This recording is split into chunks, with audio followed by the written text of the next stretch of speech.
This is a little secret I haven't told many people. Real quick, this is going to be a little bit of a different video than what you're used to seeing on this channel. I sat down with Matt and Drew over at the Living Inflight podcast, and we chatted for over an hour about all things aviation and kind of my journey through the aviation world. I hope you enjoy it. If you want to check out some of their other guests, click the link in the description box below. Until then, enjoy this conversation with Matt and Drew and all things living in flight. My name's Paul. I fly airplanes for a living, but my passion is encouraging you to explore this beautiful world by giving you a glimpse into my layover life. All right. Let's do this. Generally, just kick off with your name, who you are, where you're from. So I'm Paul Holte. I'm a 757, 767 captain from United, based in Newark, and but I live here in Minneapolis. Nice. Yeah. Where are you from? So I grew up in Cannon Falls, which is a little town about halfway between Minneapolis and Rochester. Okay. And small town. I grew up when I was 13. I went out to the Stanton Airport, and which is a cool little like grass strip. Yeah. And got my first airplane ride, and kind of was hooked after that. Did you have anybody in your family that was in aviation or anything? No, my dad was an eye doctor, and just, you know, it was just literally just a father-son experience to go hang out at the airport. Go do it. And so we were hanging out there. I remember the day specifically. I was 13, and we started talking to one of the tow plane pilots that pulls up the gliders. And my dad's like, "Hey, can my son go up with you?" He's like, "Yeah, $5." So I went on my. That's a good discovery. Yeah. Can't find that now. So I went up on my first airplane ride, which was the tow plane. Yeah. And was he towing a glider? he was towing a glider. Nice. Yeah. And so this summer I was back there again with my kids, and I tried to like, "Hey, can my kid go up with you?" They're like, No. We You got to schedule that on Sunday mornings only. we don't do that. $150 later. Yeah. So I got my first airplane ride when I was 13, and then went on a bunch of rides that summer, and kind of got hooked. And I was getting really, really bad grades in school at the time, and Nice. And Matt can relate with you on yeah. that. Matt was put in. So my dad said, "All right, for every A you get an hour flying, and for every B you get a half hour." So the next summer, I went from over that next school year, I went from C's and D's to A's and B's, and That's cool. and then the next summer I started lessons, and Nice. and I wasn't obviously at 14, so I wasn't on the same training schedule that a student who's trying to get done in 2 months would be. Right. So I was flying maybe once a month or whatever, but yeah, so I worked, did some of my training in high school, and soloed on my 16th birthday. Did you? I was wondering if you got did. my license on my 17th birthday, and That's really and then cool. I got my instrument rating there too. Nice. All at before- Stanton? All at Stanton. So you did it all on grass strip. Yeah. So I had, and then later I got my commercial rating like my first semester in college, and went back to Stanton to fly skydivers. So I got like 500 hours on grass there. Yeah. Ironically, I don't have a tail wheel endorsement Oh, to really? this day. Oh, really? Stanton and never Yeah. got a tail. Yeah. That's What were you doing your primary training in? Like a 172? So my private was in a 150, I think, Okay. or 152. Yeah. And then my instrument was in a 172. Okay. Nice. There was a couple times when, because Stanton doesn't have an instrument approach. Yeah. But my Yeah. instructor, he's like, "Hey, it's 500 overcast or 300 overcast. Yeah. Let's go up and go do 10 real approaches." Yeah. Which was really cool. But that involved sometimes some low-level flying from a nearby airport with an ILS to Who'd you do your check rides with? If you did in Minnesota here. Yeah, so my private was with Brian Addis. it wasn't I got my CFI with Brian Addis. Mike Anderson did my private. Iron Mike, I think is what they called him. Yeah. Oh, God. Yeah, I don't know. I I don't know if He'd he's look still you around or he'd not. look But at you right in the eyes and he'd be like, "If you get this wrong, it's done." yeah, I've Yeah, never I- heard of him. I was 17. Yeah. I'd never done a check ride before. I think private pilot. Not that it's the hardest check ride, like technically, but like you've never done a check ride, and You just don't know what you're You getting have no yourself idea into. what and then you do it, and the you're like, "Oh wow, that's not." Right. Yeah. So my private was not my finest check ride ever, but I had Mike again for my instrument check ride. Nice. And my instrument instructor was awesome. Like, like we're doing VOR approaches with one VOR, so we're like switching between VORs to like tell where we're at on the real instrument flying. Yeah, like real instrument, and we go up and shoot real instrument approaches all the time, and so my experience. instrument. It was cool to have Mike come back and do my instrument check ride to where like I didn't totally suck. Yeah. See the progression from last time. That felt one. good. Yeah.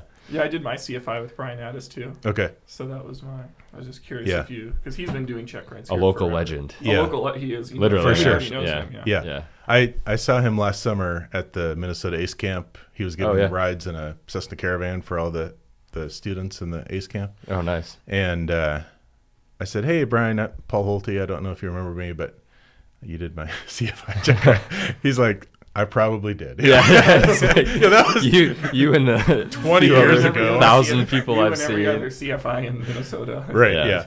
I'm sure he didn't remember 20 years ago doing a check ride. So when did you make the decision to like say this is an airline thing for me? Right. Even in college, I wasn't like. Where'd you go to school? So I went to St. Cloud State. Okay. And I started when I think it was between high school and college. I started working at Regent. It's now Millionaire over in St. Paul. Yeah. And it's a small FBO. And like I was ingrained in like corporate flying, and I had this idea that I really wanted to go to Southwest Airlines. And just I think there was a TV show about them for a while, and for me it was like that's awesome. Like everybody loves working there, and this is the dream job. And then I started working at Regent, and then I saw like what was the company? AirNet was flying like canceled bank checks around in a Learjet, and like legit, I was like, if I do that for the rest of my life, love it. Like that. That's what I want to do. Yeah. Like I want to fly canceled bank checks around in a Learjet forever. Yeah. And so it wasn't probably until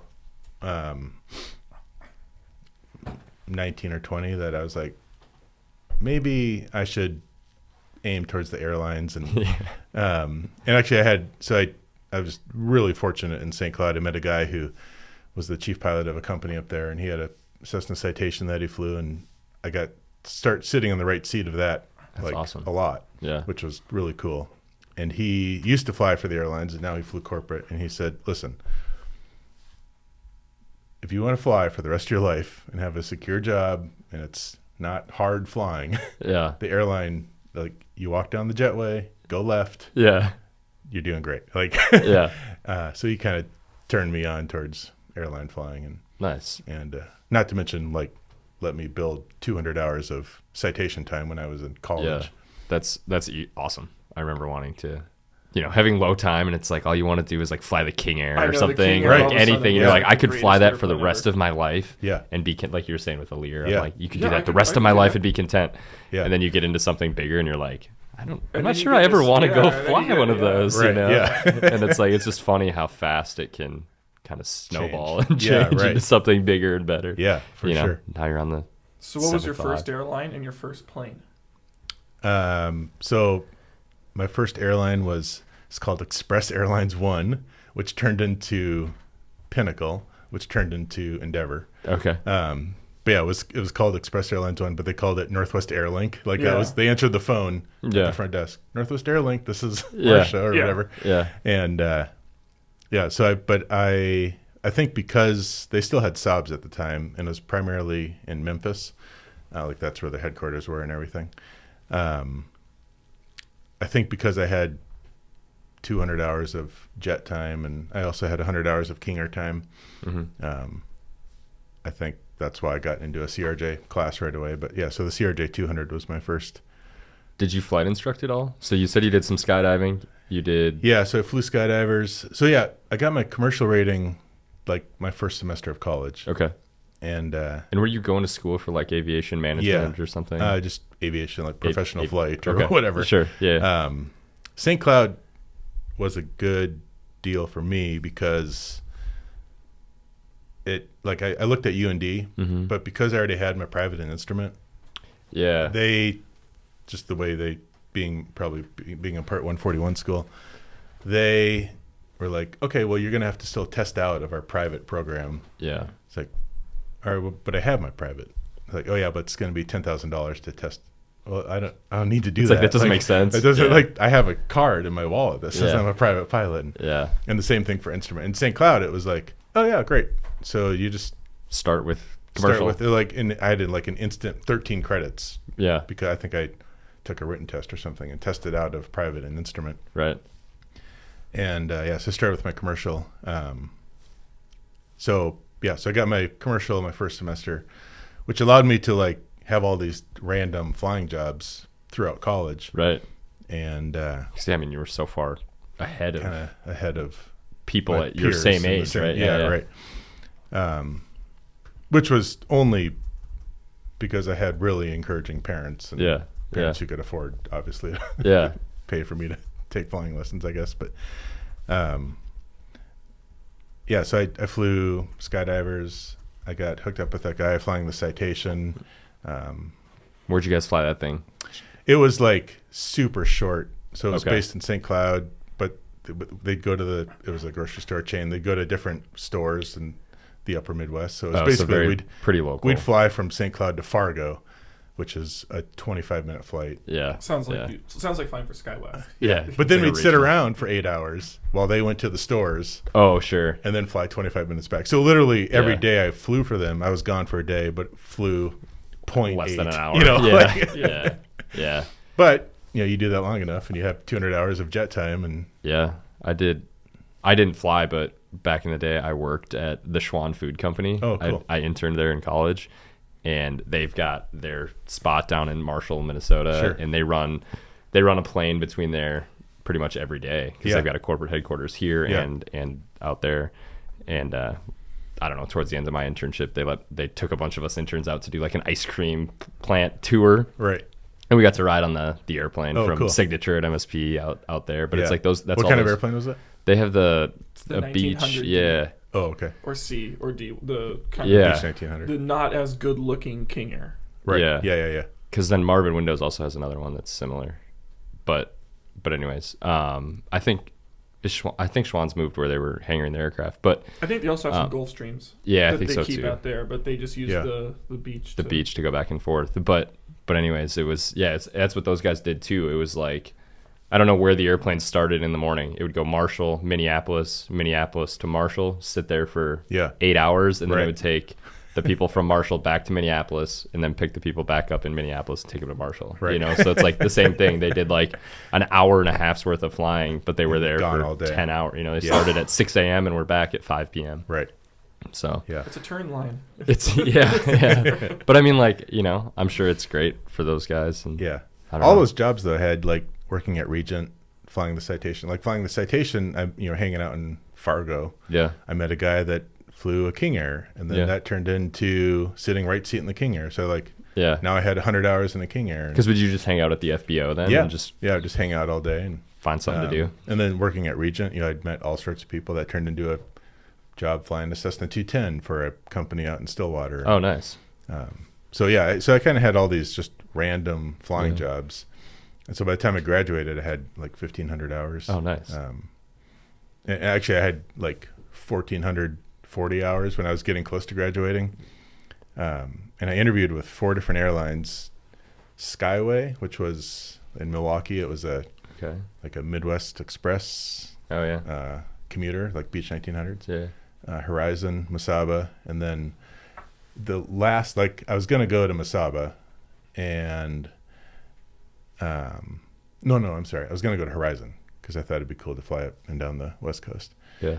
And then I was working at Regent. I saw a Northwest Airlink CRJ fly in. I was like, oh, that's really cool looking. I wonder who flies that. I don't even know who flies that.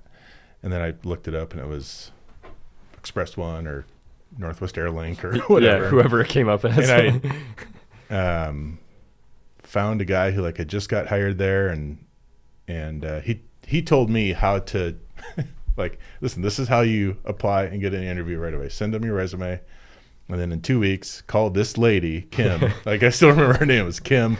Call her and say, hey, did you happen to see my resume floating around? I just want to check and make sure you got that.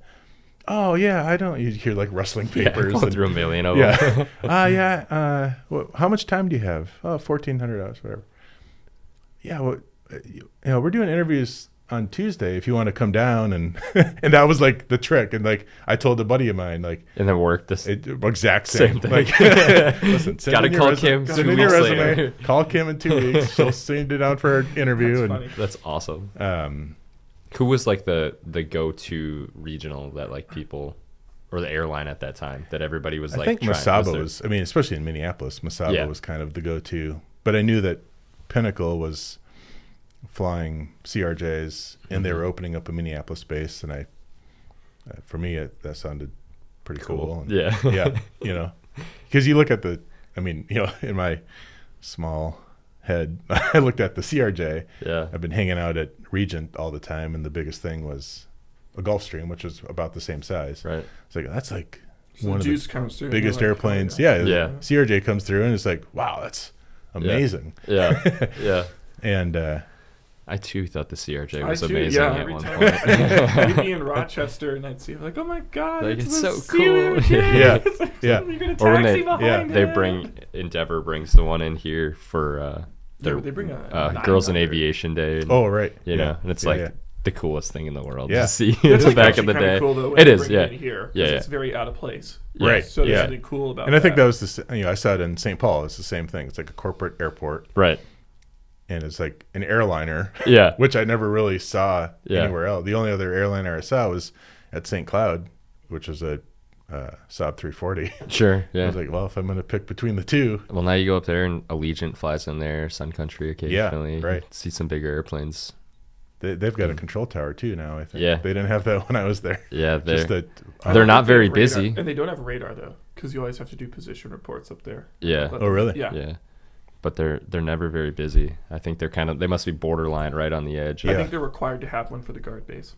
Oh yeah. The guard is up there too. Yeah, they've got a lot of helicopters. Theirs is actually open later than Flying Cloud. Yeah. So their tower has longer hours than the Flying Cloud one. So I think it's just a function of the guard base. With far less traffic. Yeah. But yeah. I will say, like, flying out of an uncontrolled field, especially in the citation where like we're picking up a clearance a lot. Yeah. And like efficiently, not like in a 172 where it's like, I can wait 10 minutes. Yeah. Like that still comes in handy to, like, we fly out to Lahui and Kauai, and like we leave at 10:30 at night, and there's the control tower, of course, closes at 10.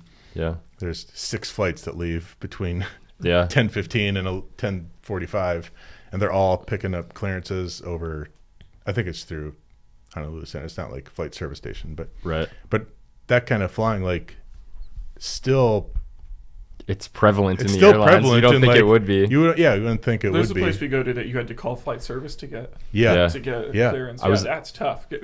Right. There's a runway outage in Minneapolis. Runway 14. Yeah, we don't need that. I know. Right. There's an air member. Yeah. Okay. I was actually talking with a captain the other day about this. Like the people that kind of skip the regionals and go, right into an Airbus or a 737 or something, where they don't do a lot of that regional flying. There's guys, like, when we do these unique charters to these small towns and whatever uncontrolled airports, those guys have never picked up a clearance at an uncontrolled field in an airline situation before, right? And maybe never in a 172 or whatever, depending on where they flew and where they did their training. Right. And it's interesting, like, we were talking here out of Minneapolis, we would do that all the time up at Bemidji and Brainerd and all of these airports. Well, I think the weirdest part for me too was, like, the first time I did it, I thought before you go, you pick it up. No, you're doing it like you lie and say you'll be ready. You're ready now, and you're like taxiing. You're not even close to ready. Yeah. And you lie and say you're ready to go. Yeah. And you get it on the roll. Yeah. And that surprised me. Like, all of the little call outs and checklist items that we have are just like, that's on the go, that's on the go, that's on the go. Like, that surprised me, the sequencing. Yeah. I couldn't imagine learning that for the first time in like a 737 with some senior captain looking at me like, like, you've never done this before? You've like, never picked up a clearance? Right. Yeah.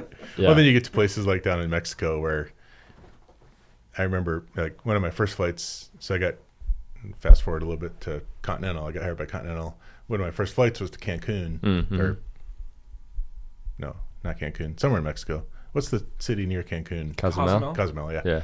And like no radar. Yeah. You're picking up, and they're reading off the whole clearance in an accent you don't really understand. And you're getting airways that you've never heard of before, like Upper Lima, whatever. And you know, like I was like, I don't even know what half this is. I wrote down everything they said, but I don't know what it means. You know, like, Well, I found out too, going into Cancun, it's like what you file is one thing and what's standard is like another. Right. And it's like tribal knowledge to know that you're going to get the ILS 3 to 1-2 left, you know, and it's like, how do you know, but it's going to be via this transition when like that's not what you filed, but it's like what you get every time, but you like you can't file that apparently. And it's like, why, you know, how do you figure this out rather than just doing it so many times, you know? But it's really interesting. Yeah, there's a lot of, I feel like a lot of aviation is just like, you go there once and like, okay, now I know that's how they do it. Yeah. But if I was coming in here for the first time and none of us have been here before, like the other day I was in Frankfurt and I hadn't usually, if I someplace I haven't been, one of the first officers has been there at least a couple times. And both guys were brand new. And so I'm like, I don't even know where to get the paperwork. And it says on in our charts, like you know, go to the stand 416 and then turn around and there's a door and you walk down the hallway. It's like super convoluted to go like just get the paperwork for the flight. And so we're like asking gate agents. I mean, we just looked like idiots. But like once you've been there, you just know how to do it. Now you know for the next time. Now you know. It's like, have you ever gotten to go to Montreal? Maybe not United, but just in your experience. Yeah, I have, but it's been a long time. Their de-ice process is so complex and convoluted that the gate agents actually hand you like a step-by-step paper. Like a cheat sheet? Like, sure. And it's like 12 items. Yeah. And you talk to 7 people. You talk to like ramp, ground, tower, Iceman, and then the truck, then back, and you go back around, and you go straight from like ramp to tower. Right. And had it not been for this like American guy that pushed right before us, I just copied everything he said, but just substituted. We'll just follow that guy. I had no. Yeah. Knowing what you need to say is huge. Knowing what to expect, even like flying in Europe, like you know when you get on with a certain control center, they're going to clear you direct to this fix. Yeah. And you know that from doing it all the time, but like if it's your first time, like I don't even know what that is. Like where is that fix? That? Yeah. It's like I've never heard of that. That you've clearly put it in, you know, had your route. But yeah, that's it's interesting. I don't know. It's cool. It's fun. So I got hired by Express One, Pinnacle, whatever, 2001. And then I got through training in September of 2001. Obviously, it was September 11th. Yeah. So everyone got furloughed. And I remember walking out to the air. We call them high speeds or stand-up overnights or we call them stand-ups. Yeah. Someone I follow on Instagram, I think she's a flight attendant for American. They call them ODANs. Have you ever heard that? ODANs. Yeah. I think it's on duty all night. Oh, that makes sense. But that's what they call them. Like I've never heard high speed stand up. I feel like I've heard a lot of people call them high speeds. Delta calls them illegals. Yeah. Oh, really? Oh, that's right. Yeah. They call them illegals. I've heard that. Oh, really? I've never heard that. Yeah.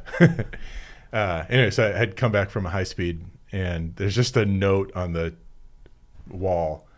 Effective October 1st, these 50 people are getting furloughed. Oh God! It's just, like you just look for your name, and my name was on there. And, was it?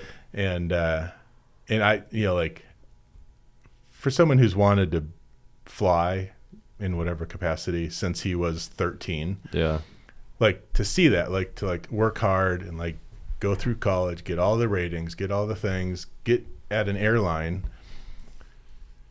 and then like 2 months later, you're like, oh, this is it. Blows. Like, this is, I mean, I thought my life was over. Like, just like devastated. So I got, like I wasn't making much money in the first place, but I needed money. And I was like, well, I don't want to like get a job flying a King Air for someone. Cause like, what if Pinnacle calls me back right away? Right. I don't want to like burn a bridge somewhere else.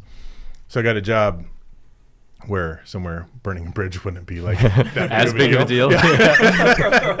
Which bridge is smaller to burn? So I got a job at Brookstone at the Mall of America. Oh, nice. Like, trying to sell massage chairs and Tempur-Pedic beds.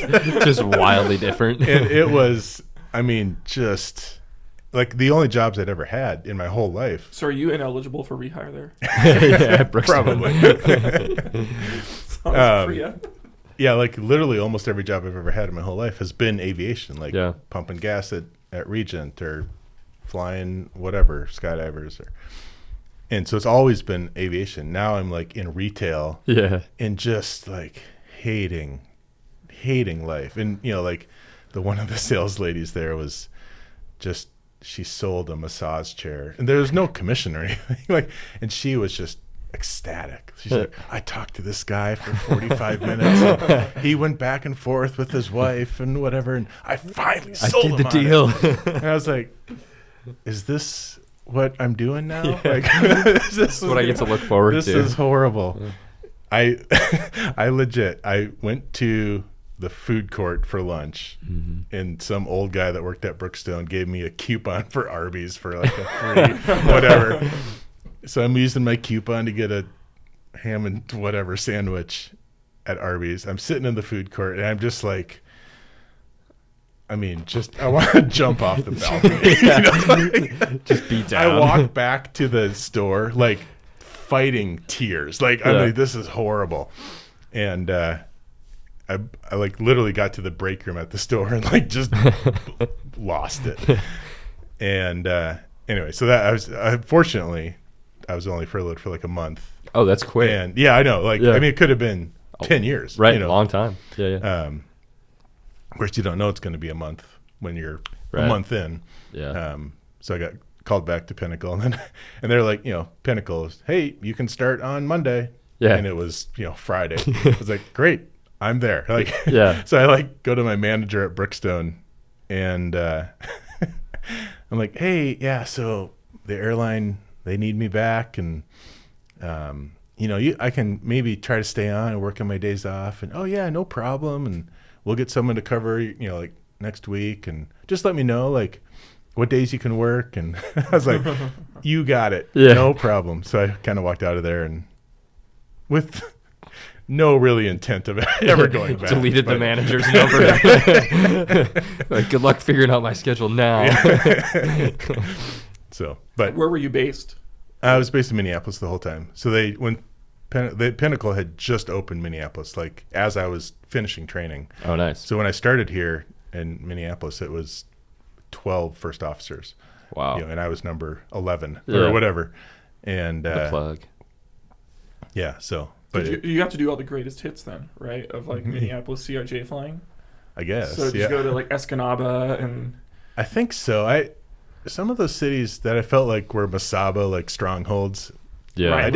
Rhinelander. Like, I didn't do that a lot. Yeah. It was a lot of Lincoln and Des Moines and Fargo. And I was going to say Masaba had the corner on a lot of the other. Yeah, Masaba, like Bemidji. Well, yeah. What was the sequence there where, as Delta, like, got rid of the Saabs, and the Masaba CRJ flying got rolled into, I think, did it get rolled into Pinnacle, or how did that actually, did it get rolled to Colgan, then Colgan to Pinnacle? What was... So I left in 2006, and so I don't think Masaba even had CRJs. I thought they had those Avro jets or something. Oh, they had the Avro. They had the Avros, what it was. Yeah. They had that. And then they had the Saabs. I don't remember. So Pinnacle got rid of Saabs shortly after I got there, like within another year or two. Mm-hmm. And then, I don't recall exactly when all of that, the merger stuff happened. Because it was a mess. So much of it. There were so many regionals in Minneapolis at one point. Yeah. Mm-hmm. And even in just the Midwest. And that flying is all consolidated to basically two regionals now. Two, yeah. So right now it's like Endeavor and It's Endeavor and SkyWest. And SkyWest had the corner on the Minneapolis market for a while, but it's beginning to I don't know the exact split. It used the Minneapolis. The CRJ flying from SkyWest to Minneapolis used to be a lot. That used to be have 200. I think they had 212 captains, something crazy like that here. Wow. The SkyWest CRJ base did. Yeah. And they were taking like a 900 all the way out to Vancouver. Yeah. But now a lot of it's gone to the now 175. all that's ERJ. Yeah. The Zimmer 175s are nice. They're really nice. They're I really like great as a flying on passenger. them a lot. Yeah. Because you're either got a window or an aisle. Yeah. And there's plenty of bag room, and like I love it. Yeah. I'm sure you're on it quite a bit. Going to Newark, Yeah. We used to fly the CRJ 200 from Minneapolis to El Paso. Oh no! It was like 3.5 hours. Yeah, it's a long flight. It's a long way. Brutal. How do you Packing. go that far? Apparently, I didn't know it could. Probably not with 50 people and a bunch of fuel. Yeah. Well, no, because then they're burning it all off, right? That was always the fuel problem wasn't ever distance. It was just burning it off. It was like with alternate fuel it became a problem. Right. Yeah. Because there was one time we like had to kick off half a plane. Right, because you needed alternate we fuel. had the only legal alternate from Williston, North Dakota was Minneapolis. Oh, wow. So we launched with over 10,000 pounds in a CRJ, and they were like, you can take 25. Yeah. So 25 people spent the night in Minneapolis. I'm surprised they even launched the flight. Right.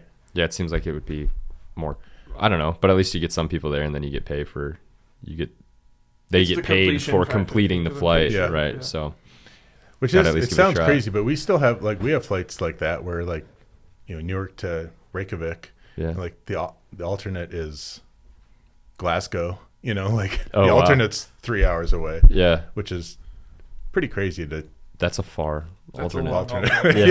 Yeah. So 2006 is when you said you moved on. So I got hired by Continental in 2006. Yeah. Okay. And in Minneapolis, what were you flying?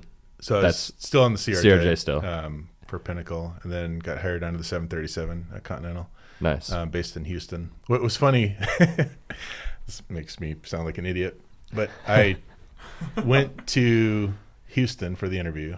Never flown on Continental, never been to Houston. And so my first flight ever on Continental was to the interview. Oh, that's funny. And then I had a ticket back on Continental back to Minneapolis, but there was an earlier flight on Northwest that I was going to jump seat on. And back then, like, you had to fill out the paper form to jump seat.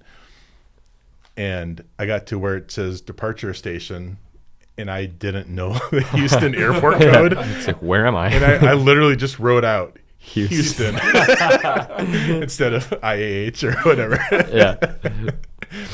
So I got hired Continental and started on the 737. And which variation of the 737 were you on? So we had the classic at that. So we had the 300 and 500, and then the 700, 800, and 900. So a lot of them. And how long? So how long were you there?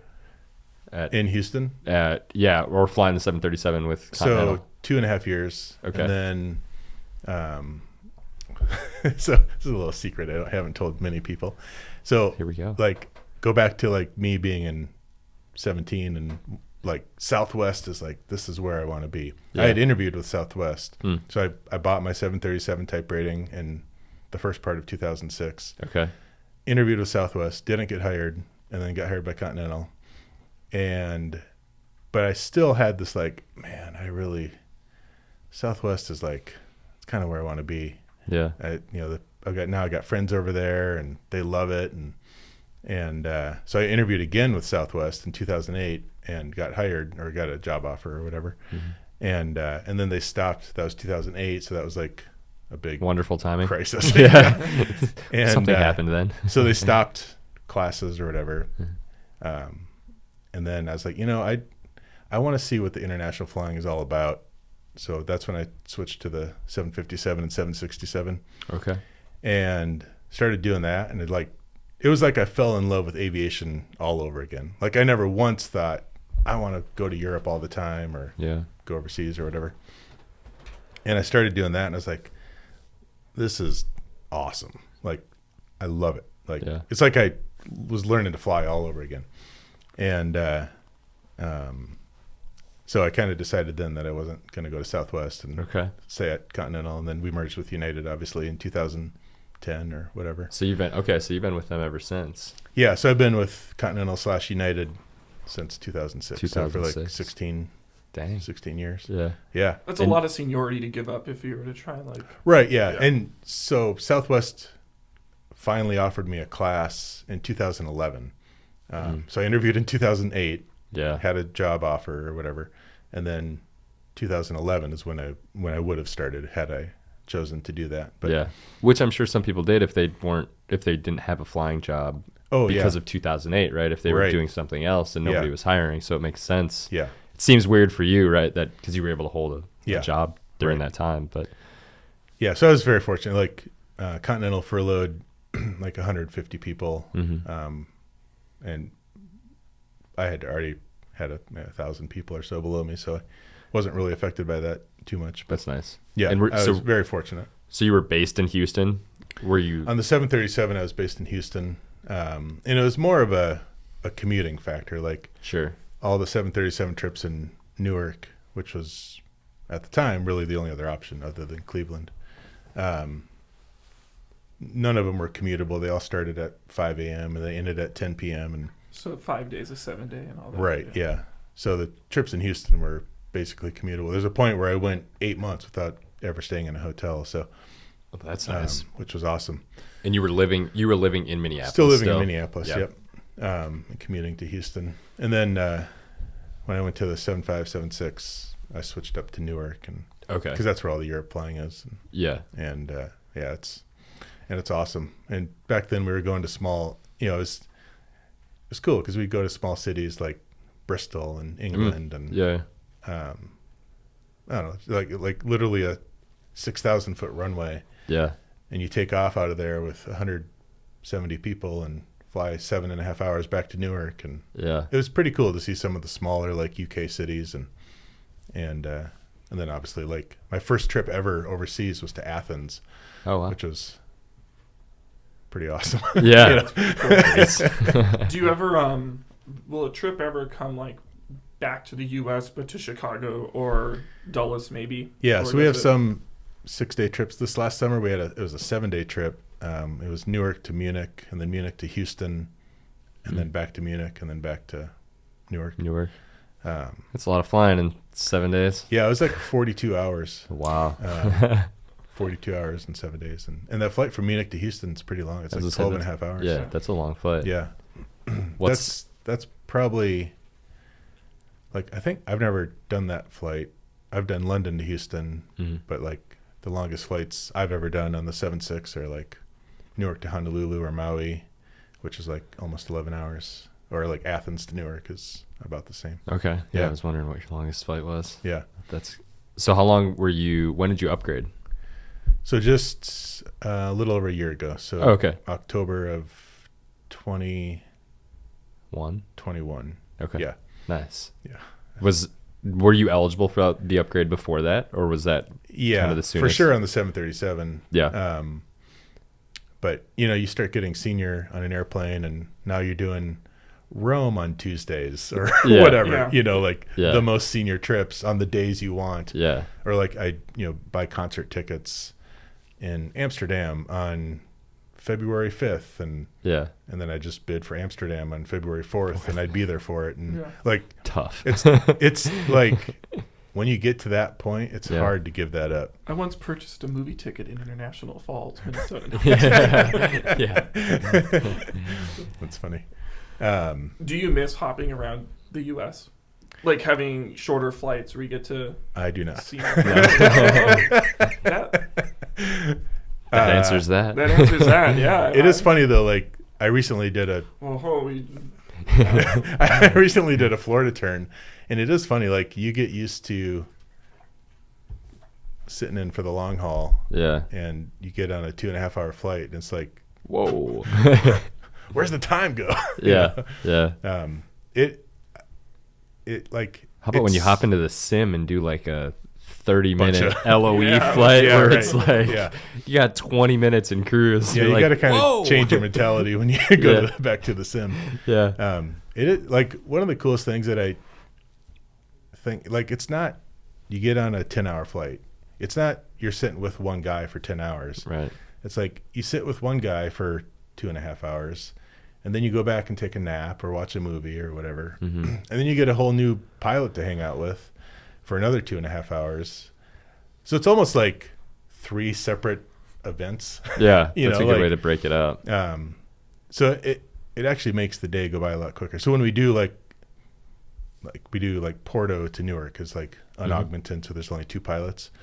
That's a long flight. Like that's only 8 hours, but there's only 2 pilots. So like there's no break, there's no mixing up of like who you're talking with. Yeah. And it kind of drags. Gets to be a long time. Yeah. It drags for me like a 2.5, you know. Right. I, like when we do like a cargo 6-day. Right. It's like no flight attendants, same captain. Right. It's like by the end of day 6, and if we're doing like, you know, I don't know, fairly long flights, 5-hour flights, it's like at the end of, by the 6th day, I'm like, we have nothing new to talk about. Right. Yeah. Like, there is nothing we haven't talked about at this point. And it's like, I enjoy flying with you, but I'm ready for someone new. Right. You know?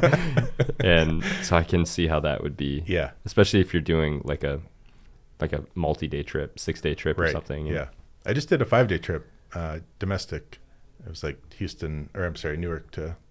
It's a good thing we got the map here. I like having that because I can see where you've been. Picture where we're at. Yeah. It was like Newark to Los Angeles and Houston and back, and but yeah, a couple short legs in there, and short legs like 2.5, 3 hours. Yeah. How did your definition changes over time? If you you go from a 12-hour flight to a 2-hour a 2-hour flight. Like, this is very short. So how do the trips work? Because it's the type rating gets you both planes, right? Yep. So will the trips ever interchange from 757 to 760? Within the trip you'll fly? Yeah. You'll fly all 4 variants. Right. So there's I did a trip once where it was Newark to San Francisco on a 757-200, San Francisco to Honolulu on a 757-300, Honolulu back to San Francisco on a 767-400, and then San Francisco back to Newark on like a 767-300 or whatever. Wow. Really? Wow. And it was so you literally hit all 4 variables. Delta doesn't do, so the 767-400 at Delta is a different fleet than the 757 and 767-300. What's the reason? I'm sorry, I'm not. Is it a flight attendant staffing thing, or is it? No. It's like a cockpit display thing. The really? 757 and 767-300 are more analog type instruments. Yeah. 767-400 is like glass. They call basically. It glass. Yeah. So we have to. So if we haven't flown either variant, like 2 legs in 90 days, you have to take a computer-based training course to like get current on that. Sure. And you don't have to do that, but if you don't do it, then you can't fly whatever airplane you're not current on. So. Right. Do some people use that to their advantage to avoid flying certain airplanes? No. I don't know why you would. No, holding out 200 or something, right? Like if you could not complete a computer-based training, CBT every time. Like if everybody hated flying the whatever, the 757-300, it's like, well, if I just don't do my computer-based training, I don't have to fly it. You know? Yeah. The 767-400 pays a lot more than the 75 or 76300. Sure. Oh, so you're incentivized. So you want to fly the 76400, right? Because it's significant. A couple $1,000s a trip difference. Wow. Like it's big time. It's huge. Yeah, and so you want to be current on everything. That makes sense. It's also a lot different looking from the outside. The 400 in my mind. Yeah. Like I don't know if you've seen them, but the I'm not good enough with my variants. I only know because I used my non-rate privileges to go to London. Cool. On United, I did the whole Polaris thing, and it was on a awesome. 300 both ways. But I saw a 400, and I was like, "Whoa, that's such a It's a really different look to it. Yeah. Yeah, it doesn't have winglets. It's a lot longer, and the wing looks a lot more raked. Right. Too. There's something about it there, and I think like the emergency exits are like spaced differently along the cabin or something like that. Yeah. You could ask the spotters. Yeah, the spotters page in Minneapolis. Oh, I love that page. Yeah. Yeah, they know more those about people they know who more go about the plane than I do. Yeah, they know way so much. It's crazy. I could have an emergency, and they would know before I declared the emergency that I was an emergency. It's It's super cool to see the passion. You know, like it is cool. Super passionate about it. They love it. Yeah, I think for us it becomes kind of like commonplace. You know, it's like you fly the 7576 internationally like almost every day, right? It's like we fly airliners like all the time, right? And it's like just another day for us, but for a lot of people, it's like the most terrifying thing they've ever seen in their life, or they're like, or they love it so much, you know, and they're like, this is the coolest thing I could ever see. And that's what kind of changed. So I've got this YouTube channel, and I started it to like, okay, you're going on a layover to wherever, Lisbon. Mm-hmm. Well, you can go to my YouTube videos and see all the things that I've done on a 24-hour layover in Lisbon and just get ideas for something. That was the intent of me starting that channel. And that never really took off because... Well, I'm going to have to follow up because I'm going to Lisbon. I'm going to Portugal in September. So I'll have to check out all your videos. You, so. And then I did this week in the life of an airline pilot video that kind of took off. And I was like, oh... my videos, my audience isn't pilots. Yeah. It's non-pilots who want to know. It's people who are just want an inside look to aviation. Yeah. Because I tried to do that. Like, we can't film in the cockpit or anything, but you can portray like enough stuff that it gives them like an inside look to like, oh, that's where you sleep at the airport. It's, you know, not super exciting. Like stuff for you and I, it's like, this is everyday boring. It's a recliner in a dark room in a basement in the airport. Right. But for someone who doesn't have access to that, that's cool. Right. You know? I remember always wondering the same thing. You know, where does all of this stuff happen and go on? You know, you can find out. Yeah. That's cool. And I follow, you know, like there's a lady I follow on Instagram who's like a cruise ship captain. Oh yeah. And she like, I see her. I think Kate McHugh or something. Yeah. And like I think it's awesome. Yeah. Because it's similar to what we do, but like totally different. Like her bedroom is like right there, right by the bridge or whatever. And it's really neat. Yeah. I always seem like when people find out that I'm sure you guys too, like that you're a pilot, they always have like a ton of questions about flying, like and about the airlines. And like Matt likes to tell everybody he's a pilot. I don't. There was one time. I really avoid. There was one time Matt and I went on a golf trip together, and getting off the plane, he made sure to announce to the Delta guy that he was a pilot. I didn't. There's zero chance. I said, "Thank you for the ride. I'm a pilot." I did not add that. I should have, and I will next time. No, but it's funny, right? People always have like a million questions. They're like, well, what? Tell me about tell me about this. Why did this happen? Your scariest experience. Yeah. Does turbulence scare you? It's like number one. Yeah, and there's always a story, right? Which is great. Like that's what traveling's about, right? You know, is having stories. But there's do you know Steve? He's a pilot for. Who is it? I don't know where it is. Yeah, you know, it's like I don't know Steve. One of the many pilots. Yeah. But yeah. It's a lot less glamorous than I thought it would be, though.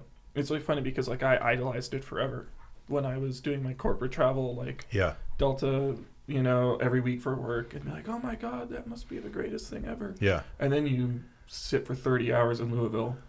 Right. Like, what is this? Yeah. What am I think you can now? make it as exciting or not exciting as you want. Like I've flown with people who go to Rome and sit in their hotel and watch Netflix for the whole layover. And for me, like maybe once you've been there 300 times, right? I guess I get it. That might be when that might be the number when the appeal rubs off. Right. Yeah. You haven't hit it yet. I haven't hit it yet. I've been to Lisbon probably 100 times. Yeah. And I still find stuff to always do. Go out. You know? Yeah. I had a captain I flew with. He was like the number one guy in Mini, and he commutes from Reno. But what he does is he bids 7 on, 7 off, and he finds 3 and 4 days have a 130 hour. And he said he's like in 10 years of doing that now, he's never left the hotel room other than to get food. He just goes, wow. Escanaba looks the same as Cleveland, looks the same as New York to me. Yeah. He just does not leave the hotel room. He sits in there all day. I think it was tough like at SkyWest and at some of these places too, they put you just far enough away from like the downtown. You know, sometimes you'll get right downtown. Other times you're closer to the airport if it's a short layover. But like sometimes there's these like indifferent hotels that are like kind of far from the downtown, and it's like Louisville was a great example. Louisville's a great example of that. And you were in a mall area, but if which is like good for you could go to Cheesecake Factory. Right, there's like food and there's like there's Trader Joe's and there's like all this stuff around, but there's like nothing. It's not really stuff you need. There's nothing to like actually do. You'd have a 30 hour, and it's like I'm gonna go to Victoria's Secret, and then I'm gonna go to Brookstone, and then I'm gonna go. Why? Because that's a weird example. But anyways, because that was the only Victoria's store Secret in Brookstone. That was the only store that I remember at the mall, because it's like one of those really sad, depressing malls where every store is out of business, but the Victoria's Secret was like flashbacks to me working at Brookstone. No, because even the big bummer we had is we had Montreal. Montreal was a 30-hour for us at SkyWest, and they put us a 30-minute Uber ride out of town. Yeah. Which I'm like, why would you? Gets expensive. Yeah, right, and that's the thing too. Like especially at the regionals, it's like now. I mean, $60. The pay is going up, but like even in the last few years, it's like do you really want to go spend an hour's worth of pay on one Uber to go downtown, right? So then not to want to spend time by yourself, right? Some walking dinner around and stuff, town, and you spend all your money, right? Then and it's like. Especially when you're doing like 4 days on, 2 days off, 4 days on, it's like you're doing all these layovers and you're like, I can't do this every single time. Right. But, now I, find it the same thing. Like if you go to Lisbon or something, it's like you have a little more time, you got a little bit of money. It's like, it's a little easier to do it. But the consistent, just like every single night, it's like a lot of time you're just like, all right. Yeah. If you got 12-hour layovers everywhere and that's tough to like, Uber eats a Subway sandwich. Go get some food, hit the gym, go to bed. That's it. But I do not miss those days. No.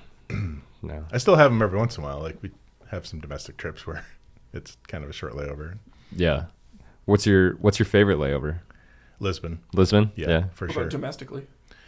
San Diego, probably. Love San Diego. That's fair. Yeah.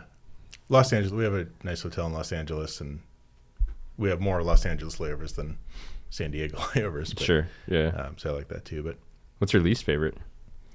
Do you take the 757 to Escanaba? There's been a theme. If you haven't figured it out yet, Drew hates Escanaba. He's only said it like 100 times today. It's because when I sat reserve at SkyWest for the longest time, pilots did you try being more senior? I got into this incredible zone at SkyWest where they shrink the base at the rate my seniority was going up.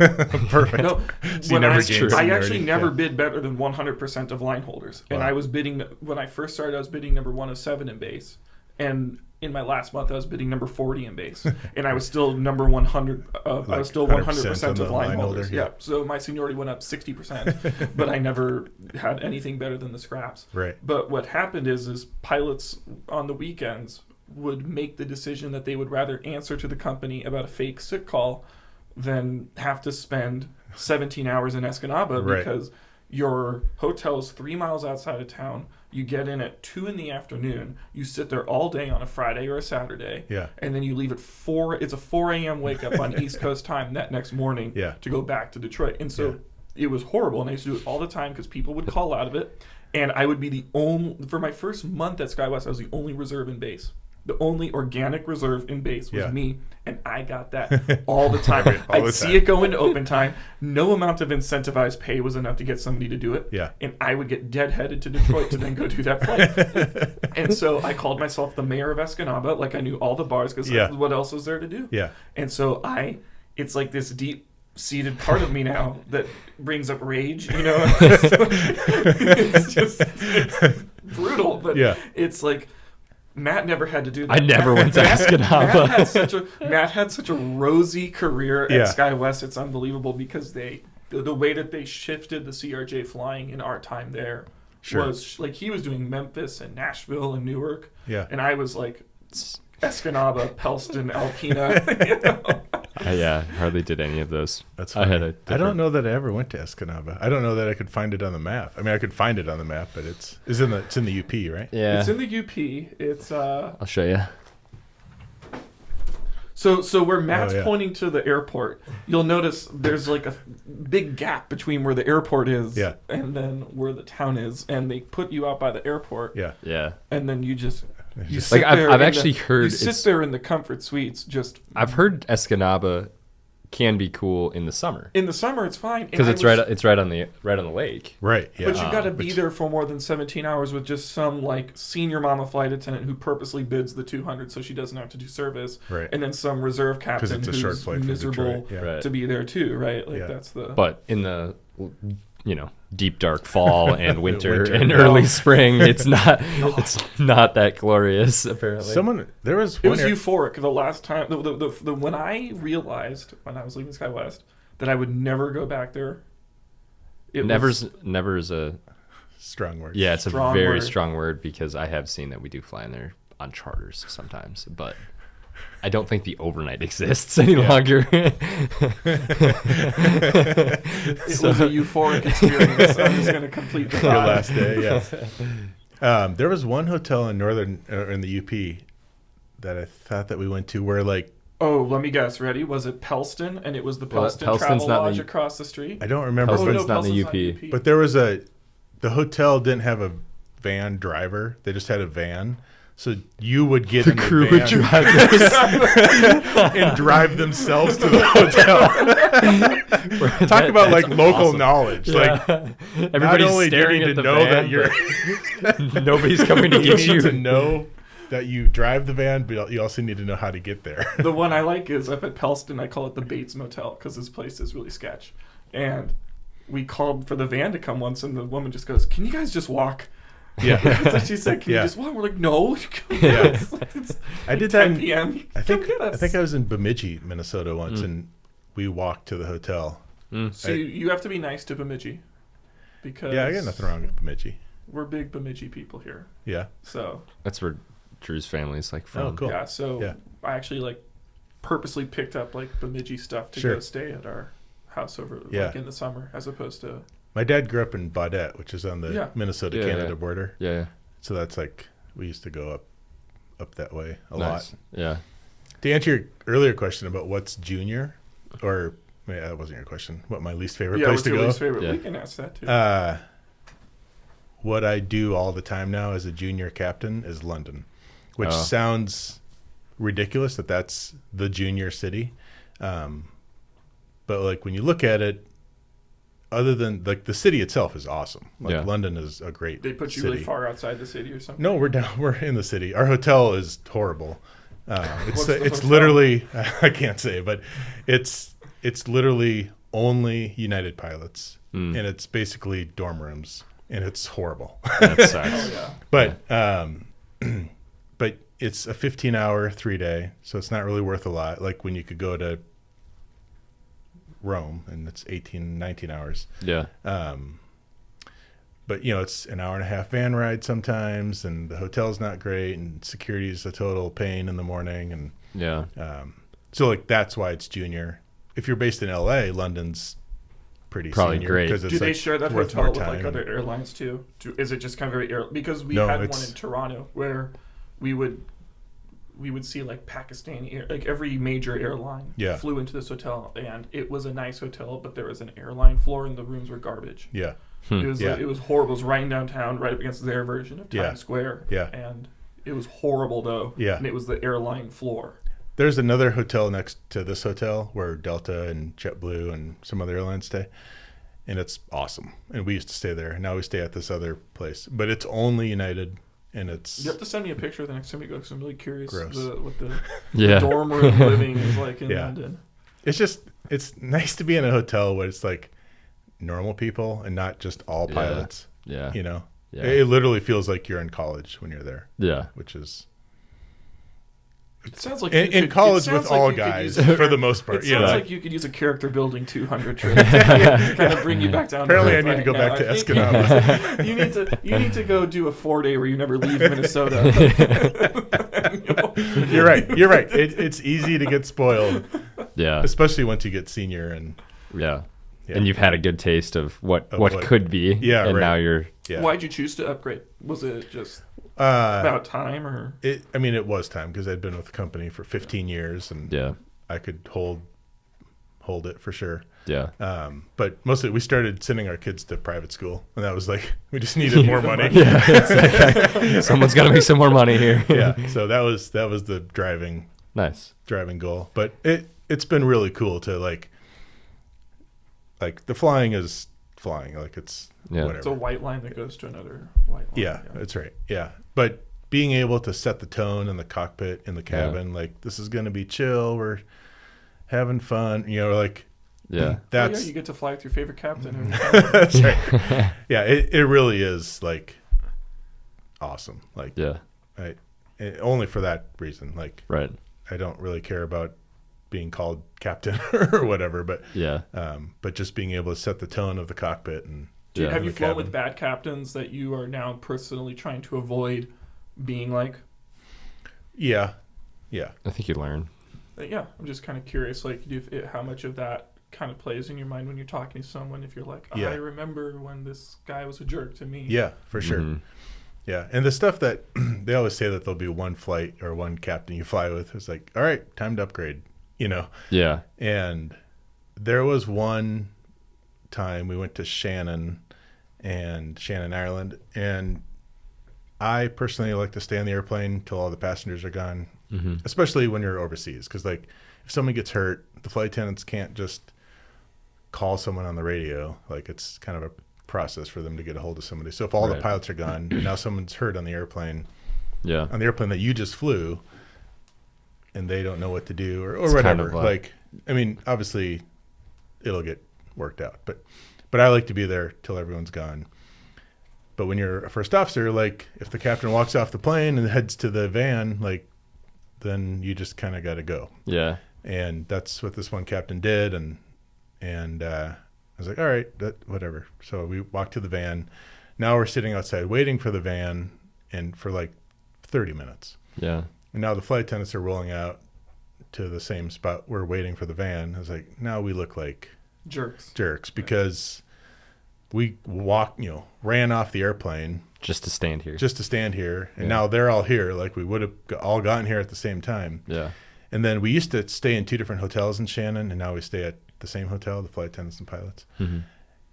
And then I didn't know that, but like they're staying at our hotel. So we're all on the same van. Yeah. I was like, why are we doing that? Yeah, why did we rush out of here? So like the thing that made me like, if there was one like time where I was like, I really want to upgrade, that was it. Yeah. And it had nothing to do with flying. It was more personal. Just setting the tone. Of being a nice human. Yeah. It is amazing though, like some of the captains you fly with, you'll fly with captains where it's like they trust you to do everything, and then there's other captains who like have their hands like you practically both like flying the plane on the final. Yeah. They're like, you're a little low. Yeah. I definitely try not to do that. Yeah. All right. I mean, I figure everyone's qualified, trained. Like we're all. And I get it. I'm sure that everybody has slightly varying skill levels. So it's like, and I'm sure captains, in theory, a captain should see a broader range of skill, to a lower end to a higher end than Did you upgrade a Pinnacle? Yep. So did you notice like a difference in quality of first officers when they've been weeded out through like the hiring selection process? For sure. So I'm guessing you didn't get as many, like you're literally no better than a pumpkin in the right seat right now. I had a few. Yeah, I've not seen that at United. Yeah. But, at Pinnacle, I think it's different now that the time qualifications have changed. Yeah. But there was flying a 300-hour total time first officers. Yeah. Like. Which is crazy. Like there was one we were cleared for. I remember this specifically. It was like not a snowstorm, but snow was coming in, and but we're cleared for the visual approach into Lincoln, Nebraska. So the runway is lined up, however it's lined up. We're cleared for the approach from like a base, and the first officer I was flying with literally just pointed towards the end of the runway. It was like, figure it out. We need to get like lined up with the runway. Like, we can't just aim for the end and then do like a 45-degree turn at the last second. At 100 feet, yeah. So it was stuff like that you would see. It was like, you could do that in a 172, right? No problem. Not here, but not in a CRJ or anything that goes more than 100 miles an hour. Yeah, and I don't know. I mean, that's the thing. It's like a lot of that too comes with. I remember the first time I did a visual in the jet. It's like, whoa, this is way different. It's wildly different than flying a 172, where you're so comfortable and you know exactly what you're doing, and you can just kind of manhandle the airplane, and you're not really thinking about other than getting the airplane from here to there, right? But now when you're in the airline world and you're like, all right, cleared for the visual, and they're just like, whoa, you got to watch altitudes, airspeeds. Altitude is the hardest one for me. I just I'm like, why am I descending right now? I shouldn't be descending. The nose at like everything, and then the minute you like stop the descent, you're high. Yeah, and it's like, wait, just because you're moving so much high. faster, and it's just like it's just a whole different thing. First time you do it, and I can see how captains would be like.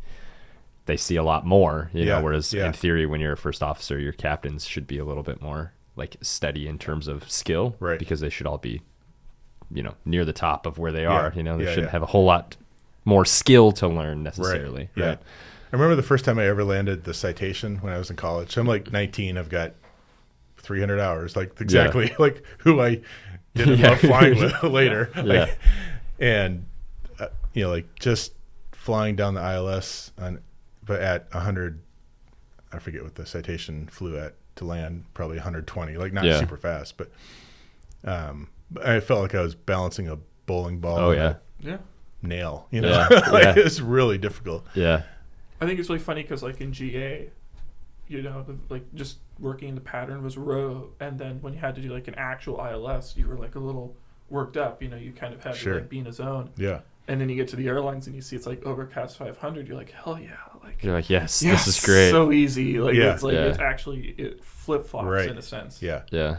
Which I think that's why I appreciated my instrument instructor so much, because he like, all right, it's 500 overcast. Let's go shoot some real approaches. Like not just putting on the foggles where you can see the ground. If things are starting to go a little bit, you just do one of these, and you're like, all right, we're still good. We're still blue sides up, right? Yeah.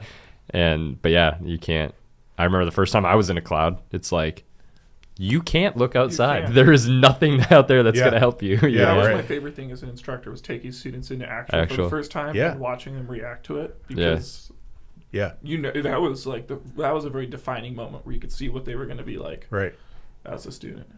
I wouldn't do it with every student. There were some students that I would avoid, but there were a lot of them I took up, because it was a great, you had to get, when you're getting your private, you had to get your 3 hours of instrument time anyway, be it simulated or actual. So it's like, you just go play around. Why would you not, if it's a warm enough day and you're not going to pick up ice, like, why not? Give it a shot. That's awesome. But really quickly, what's of the two planes, which one do you prefer? The 757. Well, the 767-400 pays about $60 an hour more per hour, so I'm pretty happy with that. Let's remove the finances from it. Let's pretend it was a flat rate thing.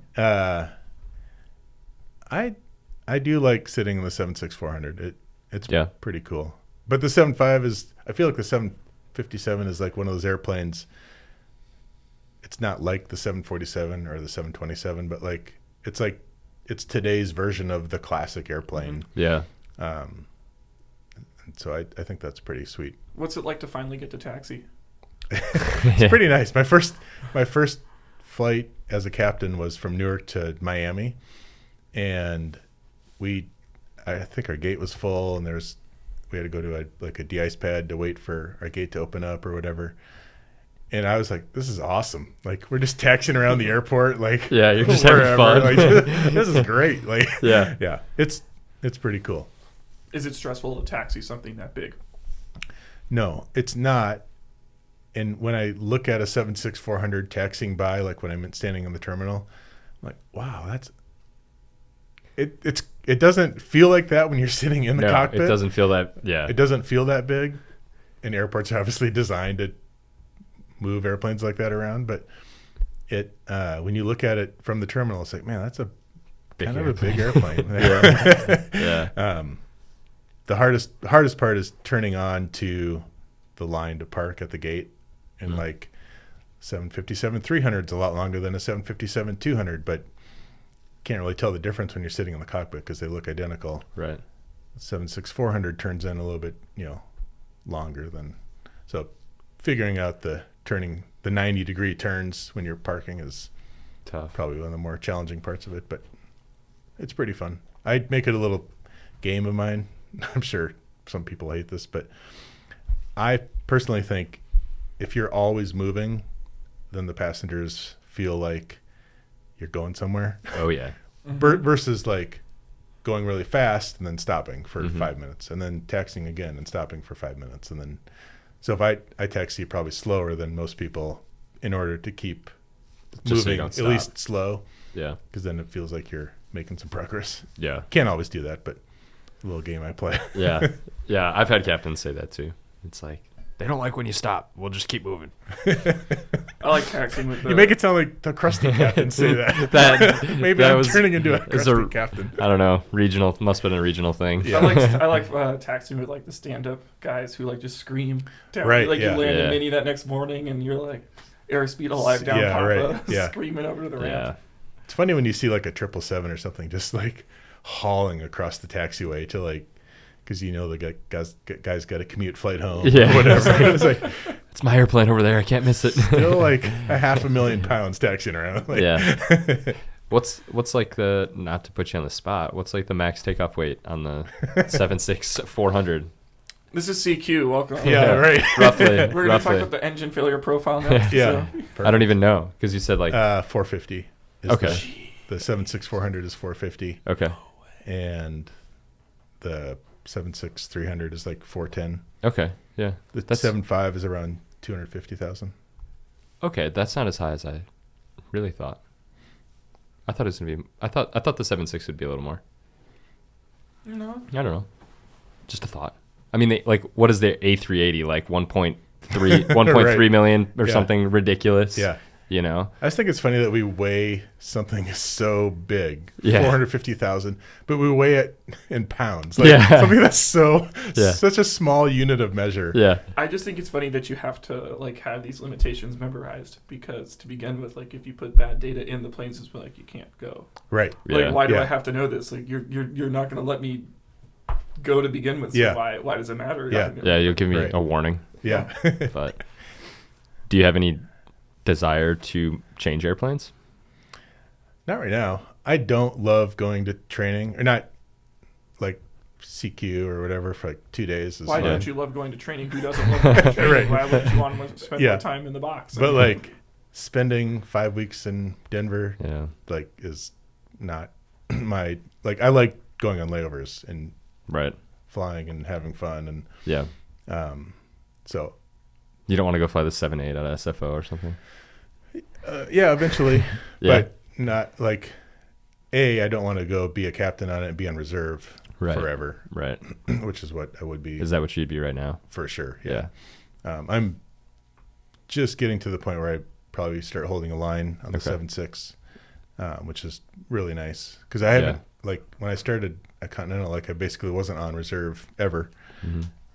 And so like this year and a half as a captain has been really my only time on reserve. And it's been hard to like go from 18 days off and the days off you want to 12 days off. And like sometimes you're flying in the day before because your trip starts early or whatever. You know? Are you getting used a lot on reserve? I pick up a lot because so like if we have 4 days of reserve, if there's a 4-day trip in open time or a 3-day trip, like any your reserve days -1, you can pick up those trips the day before. And so by doing that, you can kind of fine tune your commute a little bit. Right. It makes it a little bit easier. So I generally will pick up, as long as there's a trip in open time, I'll pick up whatever's available for my reserve days. And if I don't, generally I get assigned short call reserves. So I have to fly out to Newark anyway. I was going to say, you got to sit out there. Yeah. You'd rather be flying, pick something up and fly than sit out of base. But that means you're working 18 days a month. So. Right. Yeah, it'll be nice to be back to a line holder. So for that, I'm not going to upgrade to a bigger airplane anytime soon. Yeah. I'll probably ride it out till the 7.5, 7.6 kind of goes away. Yeah. Do you have a crash pad in? No, I just use hotels. Yeah. December last month was probably my most expensive month ever. I got short call like 3 or 4 times. And then a couple trips that weren't commutable, and How many nights in a hotel were you doing? That was 5. Okay. Yeah. Which isn't That's horrible. not that bad. Yeah. But it just 3 of them were 3 in a row. Oh, sure. And I was like on short call reserve, so I was just sitting in the hotel, which I could not imagine commuting to reserve. That just sounds so horrible. That's why I don't want to commute. When I upgraded, it looked like I was going to be close to a line holder. Mm-hmm. So a year ago, so January 2022, I was like 2 numbers away from holding a line. Wow. And then they kind of changed the way reserve looked, and then I went to like literally the next month I was like 40 numbers away. Oh wow. Tough. With no like changes in schedule or just like the way they adjusted the lines, I guess. So I'm getting back to where I'm like a few numbers away. So that's nice. Hopefully by the summer I'll be a line holder again, which should be good. What else you got? We got trivia. I love it. Sure. Let's do it.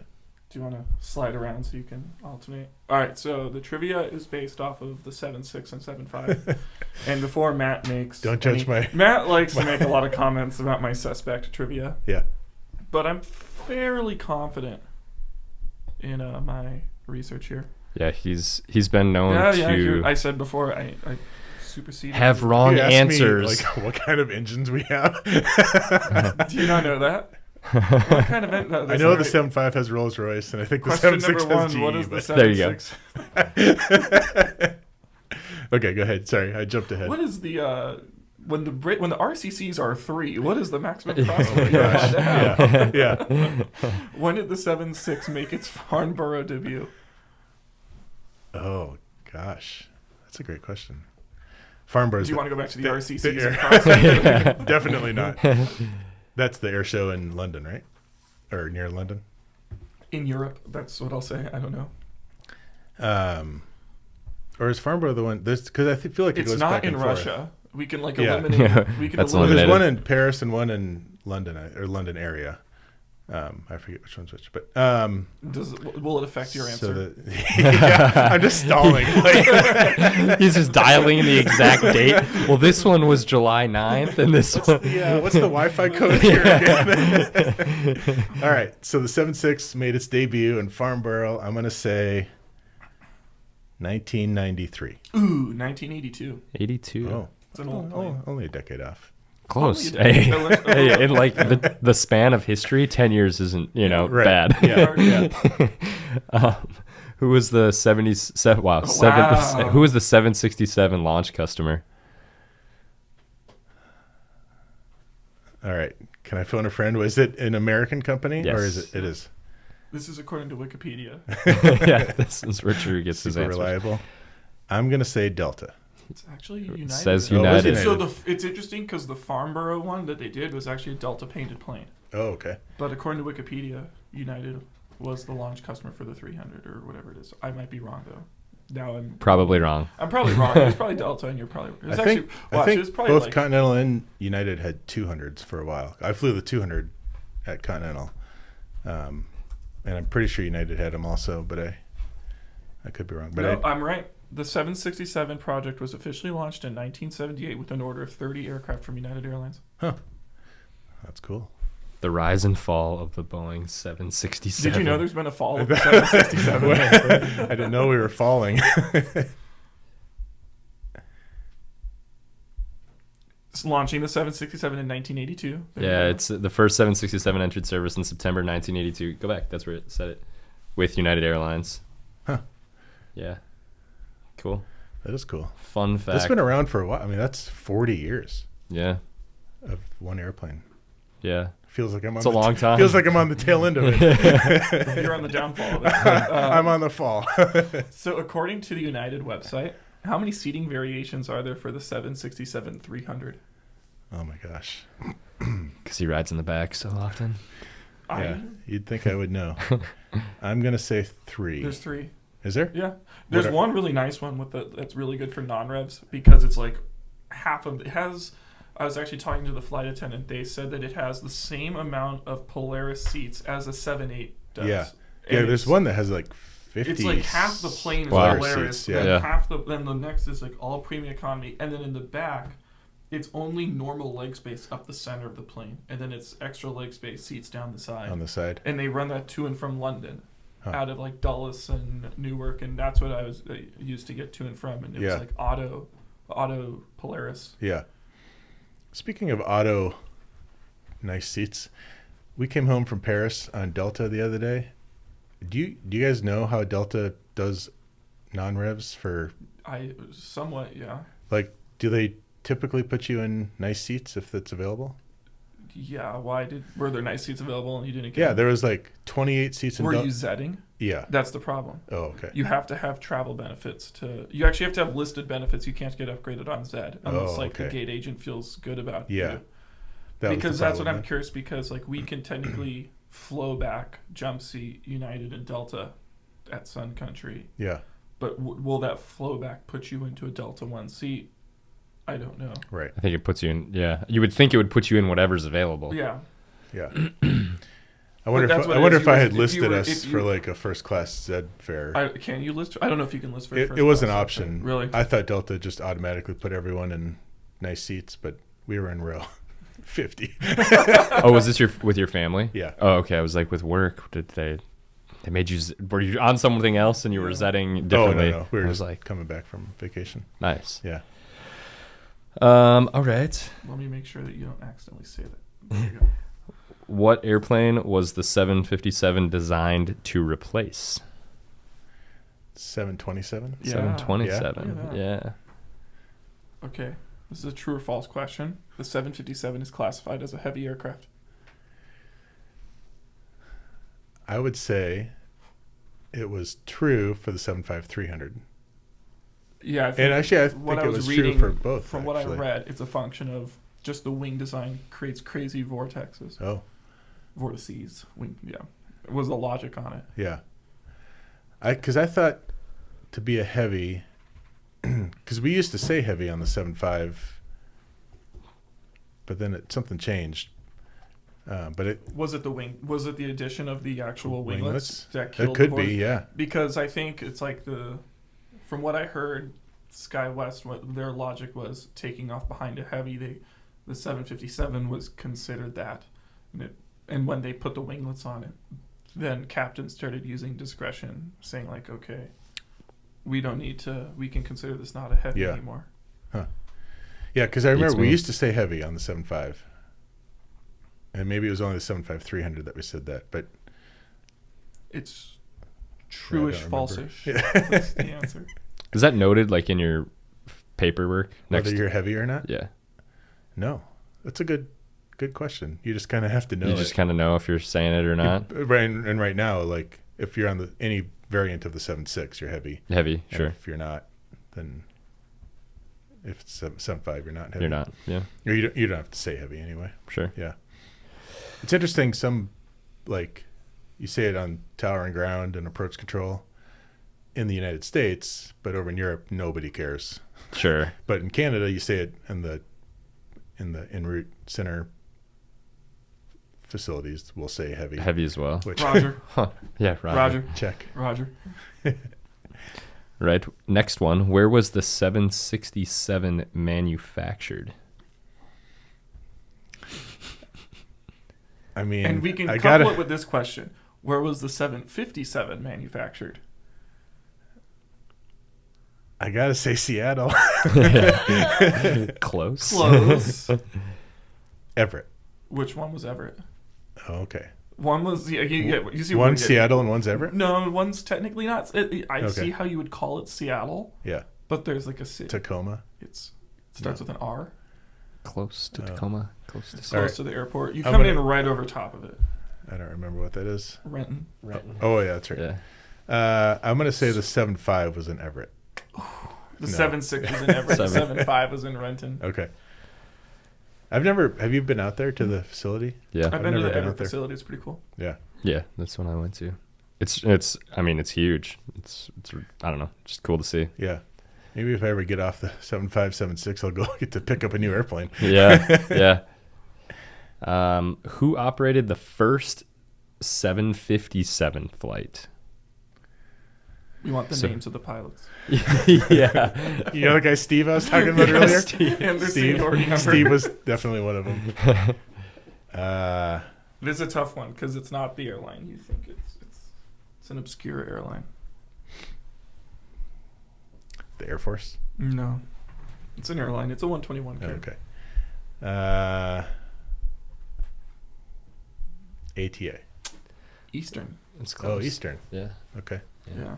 It was like Tampa to Miami or something Wow, like that. It was a super really short. short Florida flight that they ran it on. With like 180 people on board. Well, I think it's really interesting though, because if you look at Delta, like you guys run the 7.6 and 7.5 like long distance. Yeah. There's a lot of 7.6 flying that's regional flying at Yeah. Delta. Yeah. It's like you could do Raleigh turns out of Atlanta in a Wow. 7.6. Yeah. Yeah. That's crazy. What was I on to Jacksonville the other day? You were on a 7.5. Was that what it was? You were on a 7.5 Oh, yeah, on the way back and a 7.3 on the way down. Yeah. Every once in a while we go to Boston from Newark on the 7.5, I think. It's a long flight. Yeah. Take the long way around. We're gonna make this a long haul. So we do some short flights. It's probably just a capacity thing. It must be. I think those are pretty unusual. Yeah. So kind of taking a different turn here. Tell us a little bit about social media. Yeah. And how you kind of what was driving behind that and Yeah. what's got you to where you are today. So I've got 2 Instagram accounts, like My Layover Life, and then I've got another one that's private, and that's the one I had for first. That was linked to Facebook, but I started posting a lot of like once I started doing all these cool layovers, I started posting about it, and it got maybe a little braggy or annoying, Yeah. to where not everyone cares Right. about what I'm doing at work. People thought the same thing when I went to Aberdeen. Right. So I tried a couple different things. I was like, okay, well, maybe I'll make 1 post per month. So like, this is all the stuff I did this month. Yeah. Or whatever. And then I just started a new account, My Layover Life, and that was fun. But I've always had like, I like video editing and all that stuff. So then I started my YouTube channel with the intent of like, for other crew members to use it to find cool stuff to do on layovers. Yeah. By doing cool stuff on layovers myself, which is what I like to do normally. And then it just kind of evolved over time into, it started out as, I started My Layover Life one as, it's just going to be layover pictures, no work. You won't even know I work for United. Sure. And then I got involved with like the United social media team and invited to some events and stuff. And and it's kind of taken off, and it's crazy the growth that's happened. And like, I hit 10,000 followers when I was in upgrade training. So a year and a half ago. And then a month ago, I hit 50,000 followers. And 2 days ago, I hit 100,000 followers. Oh, wow. Yeah. Like, I mean, it's like just ridiculous. exponential growth. Yeah. Yeah. And the same thing kind of happened with YouTube with one video that took off. And once I kind of figured out like what my target audience is. So Swain Martin. I was just going to ask. Stepping on your toes then? Is he like... No, Swain's he's awesome. on the same plane. I just saw him the fly other with day. I never got to fly with him. He's not based in Newark anymore. He's based in Chicago now. Gotcha. Yeah. Oh, yeah. I saw Man, that, yeah. he puts out like It's some awesome quality content. Yeah, you might have to step your game up. super I cool. do have to step my game up. Yeah. His videos are different. Have than you met mine. him? Like, Yeah, I just saw him the other day. Oh, nice. I like your TikTok account. I'm Yeah. a big pilot TikTok guy. Yeah. Thanks. Swain's videos are super informational. Yeah. And almost like watching not like a documentary, but like a really well done. Yeah. It's awesome. And my videos are more, I'm trying to like explain stuff about the job, show some behind the scenes stuff, but it's also more like vlog style, like run and gun, like this is what I'm doing. Like my next video coming up, I'm doing jiu-jitsu and nice. It's like just everyday life stuff. So our videos are definitely a little bit different, but his quality is super cool. Insane. Do you know that Clipper Aurora guy? That guy's Rob. Hysterical. Yeah. I've sent you some of his stuff. Like he's the 737 captain. Oh yeah. He's so funny. I've seen his stuff too. He is so funny with like the carpet on the 737 and stuff. I love his account. he was in my upgrade class actually. So at United we do like they call it charm school, but it's it's officially called a captain upgrade course, and it's a week-long course of like learning personality traits of other people and how to be a good captain and whatever. And that's not specific to airplanes, so that's it's not specific to airplanes. So it's like you get everyone in there from Airbus 737, 787, all new captains, and you only go through that course once in your career. Sure.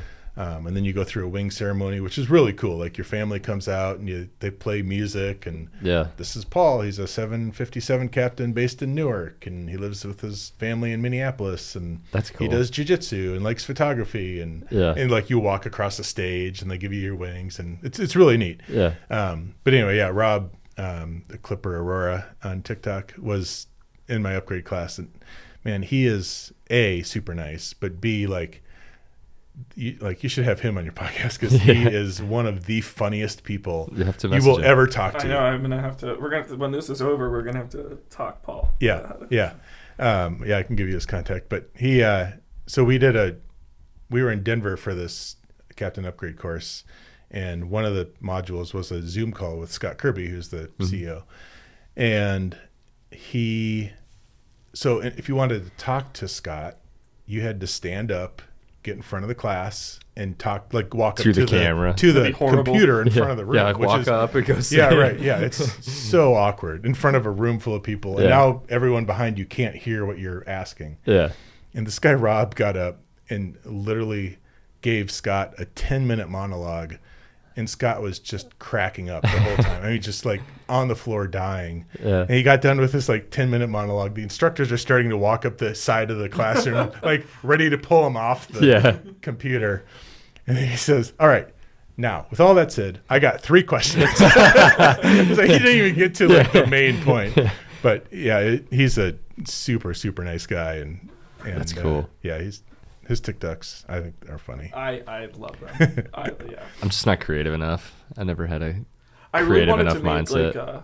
I have the good TikTok intentions. account that I wanted to make, that I wanted Matt to help me with, but he said no, was all these like regional pilot TikTokers out there. They're like, ERJ, FOs.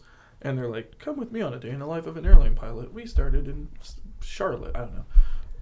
I wanted to do like an ironic one where it's like, because they show you the rosy life of being a regional pilot on an ERJ. I want to be like, and here's where I hit my hip on the wing of this 200 I was walking around, and here's the glycol stain I was checking under the wheel well. Now I'm checking into my hotel in Minot, North Dakota here. I really wanted to like embrace Don't let me hold you back. Yeah. No, Matt's holding me back, and it's okay. But I think there was potential there. You just gave Paul his next video for like idea. an ironic Love regional it. pilot. Next time I have like a bad trip, Here's I'm gonna... here's the passenger who fell down the air stairs. You'll notice because this angle's really steep. She rolled her ankle. Yeah. Man, it's hard to like film. Like when I've done just a couple day in the life, like Instagram or TikTok videos. Yeah. It's hard to like film all day. Like obviously you're limited on filming. You can't do much in the cockpit. So now you're trying to film like greeting passengers, but you got to like convince your crew in like a minute, like, hey, do you mind helping me record this? And like, I recorded a video on my last trip, and fortunately a couple people like would recognize me or from Instagram or whatever, and they'd be willing to like help out. Yeah. Which was super nice when like you don't have to establish like, hey, can we? I'm like this no-name guy with like a few followers. I'm trying to parody how bad this job is. Right? Yeah. It's a little easier when you have some. But it is hard to like. And... It's hard to film while you're at work, and like on one of my video I'm editing right now, I like filmed like briefing one of the flight attendants. And she came up and like the lighting wasn't quite right. I was like, can we just like do that over again? Like, so like I'll give an actual brief, and then I'll like do one for the camera. Right. But you got to have time to do that. Like if they're boarding, like you don't have time to re-record something. And it's also tough because like a lot of the things that make this job cool are spontaneous. Right. Like a lot of the stuff, like when I jump seated Matt recently, some dude tried to get on the plane with a Bloody Mary. Yeah. From he's like, this isn't alcohol. And the flight attendants are like, sir, that looks like alcohol. It's like the celery. It's like the celery coming out of it. But like, that's funny stuff, right? Yeah. Those are the stories we tell people. Right. But so much of that is you can't capture that on film. On Drew's last flight at SkyWest, I jump seated with him. Cool. And he was rooting. Just to let you know, it's really, I've learned it can be difficult to fly a plane when there's somebody rooting for you to have to go around. Well, in the background, just we can talk about that later. But we're taxiing out. Oh, yeah. And you get a ding from the flight attendant in the back, and they call up, and Drew's like, "Okay, all right, okay." And then he like turns off, and he comes back. The captain's like, "What's up with that?" And we're like, "What's going on?" And he goes, "We left a flight attendant at the gate." Oh, no. This is your last flight. This is his last flight. His last flight. He's FO captain. He's FO. All right. I'm just in the jump seat, and he's like, "We left a flight attendant at the gate." The captain's like, "What?" He just stops the plane. He's like, he stops on the taxiway. He's like, "What?" And he's like, "Are you sure?" He's like, "Could you call back and like double check?" And he calls back, and she's like, "I can't find her." She goes, "I can't find her anywhere." It's like it's a 900. There's 76 people on this airplane. Right. There's 2 flight attendants. Like she was in the bathroom or something. No, she was in a passenger seat. Oh, yeah. So she was on board. Yeah, but she was on board. She shouldn't be in a passenger seat. Like that's wrong. Yeah. But it's just like, it's like the inclination of the flight. It's like, how hard could it be to find someone in a plane that has nowhere to hide? Right. And like to make the call to start the call with, we left the flight attendant at the gate. Right. It's like, well, did you try looking for her? Did you try calling her? Like anything? That's and we all just kind of were like, and then they're like, "Oh no, we're good. She's in the back. She's back there." Like I just couldn't see her. Like, yeah. Well, awesome. Cool. This is great, guys. Yeah, good talking with you. Yeah, you too. It's fun.